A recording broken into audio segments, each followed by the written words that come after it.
Welcome viewers, design Bangla চ্যানেলে আপনাকে স্বাগতম। তো বন্ধুরা, আজকে আমরা শিখব একটা কোটেশন শিট কিভাবে তৈরি করতে হবে। তো কোটেশন শিটটা কিভাবে রেডি করবেন এবং খুব সুন্দরভাবে একটা ক্লায়েন্টকে সাবমিট করবেন, তো সেই সম্পর্কে আজকে একটা সম্পূর্ণ ধারণা নেওয়ার চেষ্টা করব। তো সবসময় মনে রাখবেন, আপনি যে কোনো একটা ডিজাইন দেখলেন এবং তার উপর প্রাইস কোড করে ক্লায়েন্টকে অফার করলেন, তো শুধুমাত্র আপনি কথার মাধ্যমে বা মেসেঞ্জার হোয়াটসঅ্যাপে টেক্সটের মাধ্যমে যে পাঠিয়ে দিলেন তা কিন্তু আপনার কোটেশন রেট সাবমিট করা এরকমটা বিষয় না। তো আপনার সুন্দর ও মার্জিত একটা কোটেশন প্রাইস রেট দেওয়ার জন্য অবশ্যই আপনাকে একটা শীট তৈরি করতে হবে, পিডিএফ ফাইল আকারে, অথবা এক্সেলেও করতে পারেন বা এমএস ওয়ার্ডেও করতে পারেন। ঠিক আছে, তো এখানে আমি দেখতেছেন আমি এখানে পিডিএফ আকারে কাজটা করব। ঠিক আছে, তো এখানে আমি রেডি করছি। দেখুন, এখানে অবশ্যই আপনার কোম্পানির লোগো থাকতে হবে। ঠিক আছে, আপনি চাইলে আপনার এই প্যাডটাকে খুব সুন্দরভাবে ডিজাইন করে নিতে পারেন কোটেশন সাবমিট করার জন্য, অথবা আপনি যে আপনার অফিসিয়াল প্যাড ইউজ করেন সেই প্যাডটাই এখানে ইউজ করতে পারেন। তো আমি জাস্ট এমনিতে একটা কোম্পানির নাম এখানে অ্যাডজাস্ট করছি এবং নিচে দেখুন এই কোম্পানির ঠিকানা ও এখানে একটা কিউআর কোড রয়েছে। ঠিক আছে, আপনি আপনার মতো যে প্যাডটা আপনি অফিসিয়াল ইউজ করেন সেটা ইউজ করতে পারেন, এখানে কোনো সমস্যা নেই।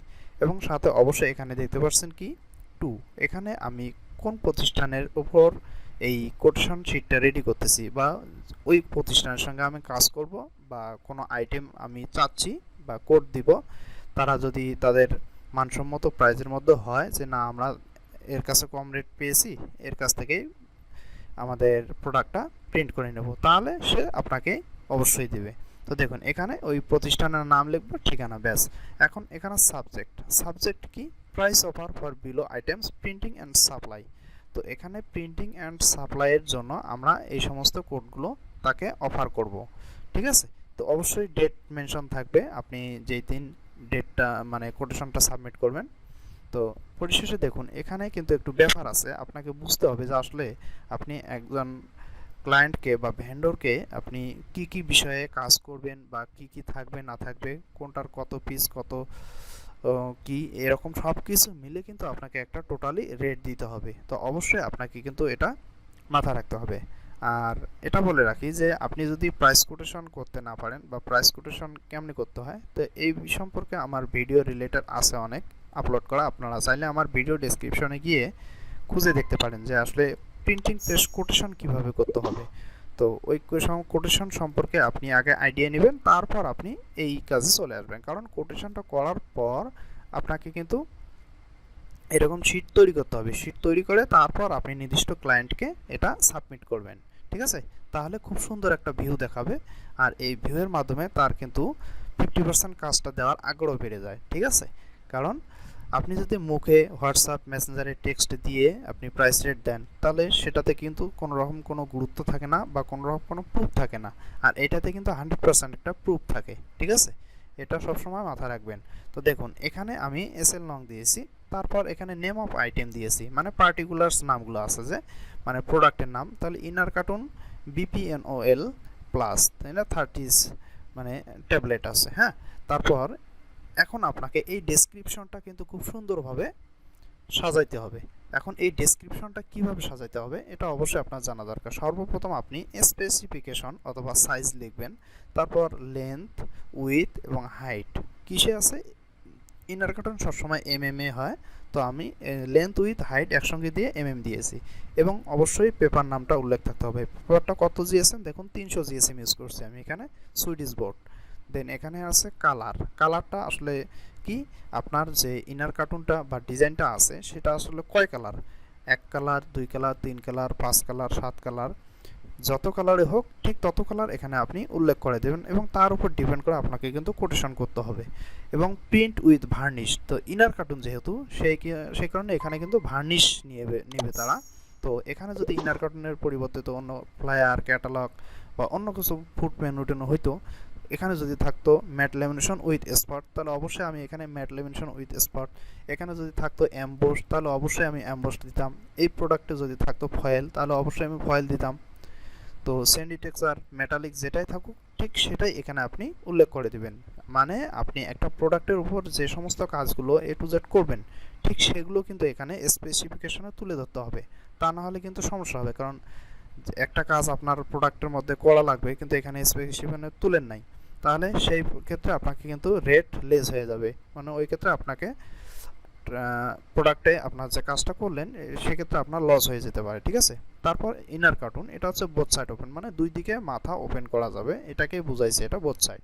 দেন 2 নাম্বারও কিন্তু একই সেম সাইজ, এটা তবে কি এটা একটা ইনসার্ট, ইনসার্ট বিপিএনওএল প্লাস ট্যাবলেট। মানে এই যে আপনি দেখতে পাচ্ছেন যে এই প্রোডাক্টটার নির্দেশনা অনুযায়ী একটা ইনসার্ট থাকে ভিতরে। আমরা বিভিন্ন সিরাপের বোতলগুলো যখন কিনে থাকি ভিতরে একটা কাগজের মধ্যে অনেক কিছু লেখা থাকে, একদিকে বাংলা এবং একদিকে ইংলিশ। অবশ্যই সেটা খালি জাস্ট একটা সাদা পেপারের উপর কালো এবং লাল লেখা থাকে, সেটাকেই ইনসার্ট বলা হয়।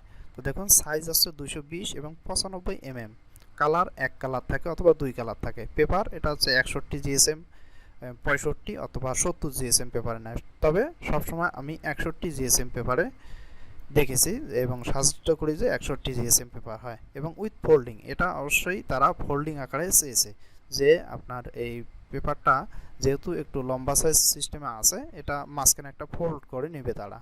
তারপর দেখুন কোয়ান্টিটি আমি এখানে দিয়েছি, কোয়ান্টিটি কত, 10,000 হলো 10,000, 15,000 হলো 15,000, যত চায় ঠিক তত এখানে সাবমিট করতে হবে। করার পর ইউনিট প্রাইস, তো ইউনিট প্রাইসটা আমি কোথা থেকে পেয়েছি, তো অবশ্যই দেখুন আপনার সাইজটা আগে দেখতে হবে। 300 জিএসএম সুইডিশ বোর্ডের বর্তমান 300 জিএসএম মার্কেটে কত, 3,000 আছে না 4,000 আছে, অবশ্যই সেটা ধরতে হবে।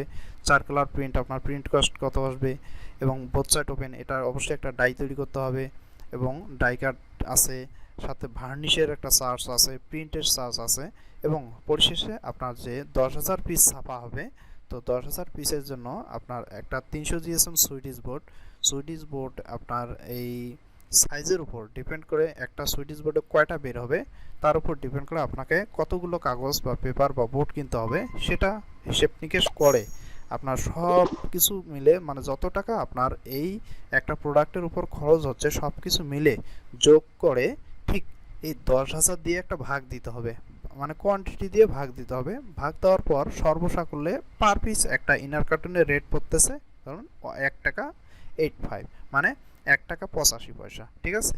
তাহলে আপনি 1 টাকা 85 পয়সা এখানে দিয়ে দিলেন। তারপর 1 টাকা 85 পয়সা গুণন 10,000 দিয়ে আপনি টোটালটা এখানে শো করে দিলেন। টোটালটা শো করে দিলে ক্লায়েন্টের সুবিধা হয় যে হ্যাঁ আমার 10,000 পিসের মধ্যে এত টাকা খরচ হচ্ছে, এই সহজেই আর কি বুঝতে পারবে, এই কারণে আমাদের এটা দেওয়া, ঠিক আছে। তাহলে আমার সর্বসাকুল্যে, এবং আপনি যদি 50% না, সরি 50% না, 10% বা 5% প্রফিট ধরে দিতে চান তাহলে সেটাও আপনি কিন্তু কোটেশনের মধ্যেই রেখে দেবেন করে, তারপর আপনি রেটটা দিবেন এখানে, ঠিক আছে। তো সেমভাবে আমি কিন্তু এই কাজটা করলাম। তো এখন আসি, এখানে ইনওয়ার্ড লেখা আছে, ইনওয়ার্ডটা কি, আপনি চাইলে এখানে যতগুলো কোটেশন দিবেন সবগুলো কোটেশন একসঙ্গে যোগ বিয়োগ করার পর আপনার টোটাল, আপনি ইন টোটাল একটা টানবেন এখানে। তো ইন টোটাল টানার পর এখানে আপনি সাব টোটালটা দিয়ে দিতে পারেন, এখানে 18,500 আর এখানে 6,000, তাহলে এখানে আমি 25,300 টাকা দিতে পারি, ঠিক আছে। এভাবে আপনি দিতে পারেন। তারপর এখানে ইনওয়ার্ড কি, ঠিক ওইটাই 25,300 টাকা অনলি, এটা দিতে পারেন, ঠিক আছে। তবে এটা দিলে অবশ্যই অনেক মার্জিত হয় এবং খুব সুন্দর হয়। এখন পরিশেষে এই জায়গায় কিন্তু একটা অনেক পেঁয়াজ লাগে, বা এটার উপর কিন্তু ডিপেন্ড করে আপনার কিন্তু লাভ লোকসান, এবং অনেক ক্ষেত্রে আমাদের সমস্যাও হয়। তো ম্যাক্সিমাম প্রতিষ্ঠান কিন্তু ভ্যাট ট্যাক্স দিয়েই কাজ করতে হয়, ভ্যাট ট্যাক্স ছাড়া কিন্তু কোনো রকম কোনো কাজ আপনি করতে পারবেন না।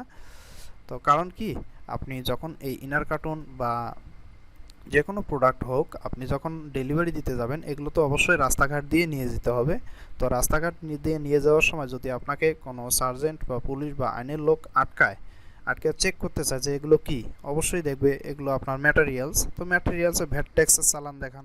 তো সেক্ষেত্রে যদি আপনি ভ্যাট ট্যাক্সের চালান দেখাতে না পারেন তাহলে কিন্তু আপনার ওই সমস্ত মালগুলো জব্দ করা হবে এবং আপনার নামে মামলা হবে।